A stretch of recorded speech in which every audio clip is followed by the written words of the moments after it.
les innovations un peu IHA qui sont attendues. Le big data, on en a parlé, on va en reparler.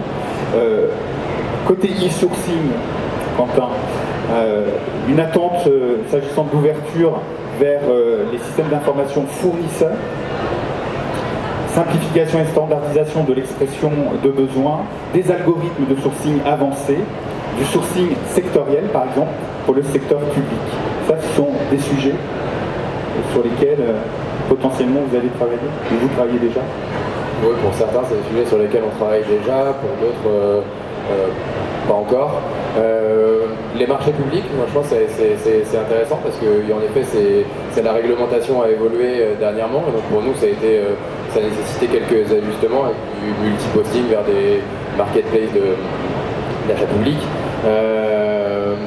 Donc c'est quelque chose c'est intéressant. Et puis après oui, ça fait voilà, après je ouverture vers les revenir fournisseurs, voilà. Sur ce qu'on disait tout à l'heure, mais en effet les algorithmes, pour nous, c'est vrai que Big Data, ça nous parle pas trop non plus, c'est un terme qui est assez...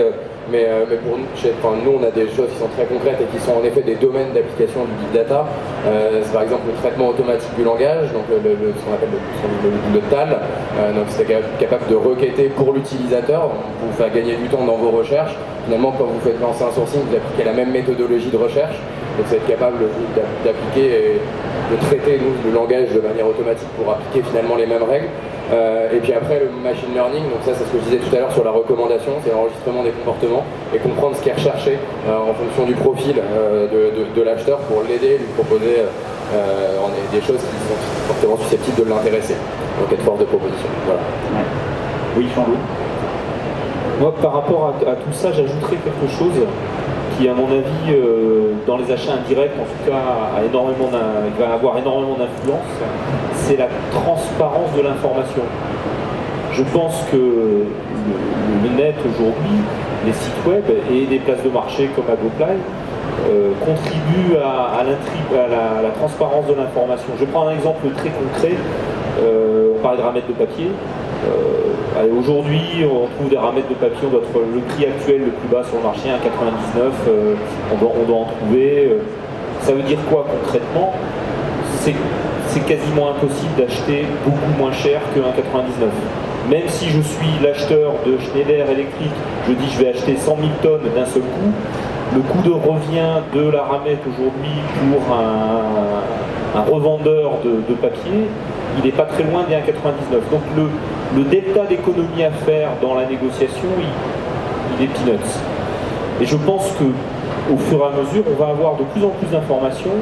Et donc l'économie, je pense, pour les acheteurs, parce qu'à terme, il va plus être dans le gain de temps, de connaître, de savoir exactement quel est le bon prix sur un marché et d'y aller très vite. Et c'est vrai qu'avoir des organisations très complexes avec beaucoup de monde pour aller faire des gains d'achat qui sont de plus en plus petits, peut-être que le gain aujourd'hui, il est dans les organisations, dans les systèmes, et pas perdre du temps à aller chercher le dernier centime qui peut coûter très très cher en temps de négociation et en organisation.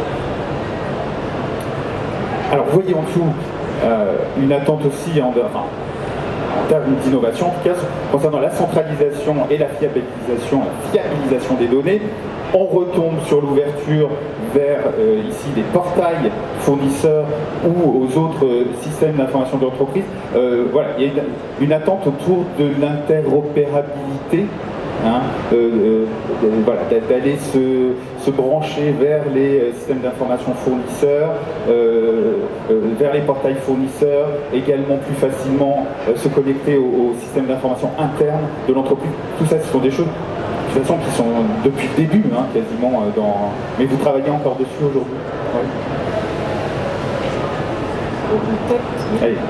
Oui, allez, Claire, Christophe, voilà. Claire. Sur l'interopérabilité des outils, c'est vrai que c'est important aussi dans les entreprises de ne pas trop multiplier en fait, les systèmes. Si vous avez un système principal avec des données, vous avez vos données utilisateurs, vous avez je sais pas, un circuit de validation ou autre en place, ça devient compliqué si on met en place plusieurs outils, parce qu'ici on voit qu'on a des thématiques qui peuvent être complémentaires, donc ça Absolument, peut être des outils, des solutions qui peuvent fonctionner ensemble.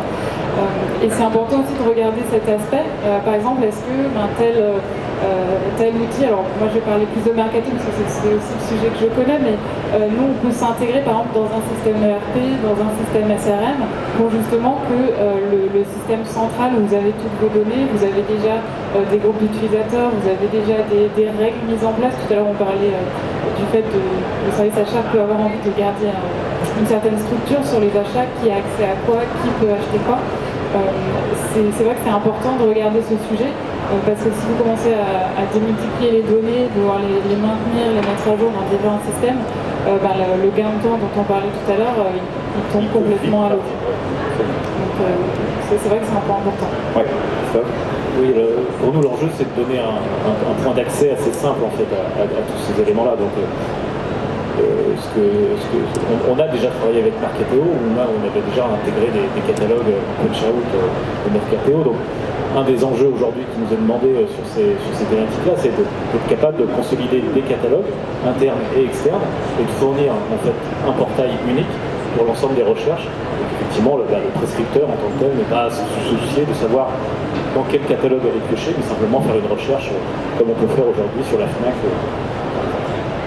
Absolument. L'analyse prédictive des besoins, l'intelligence artificielle achat.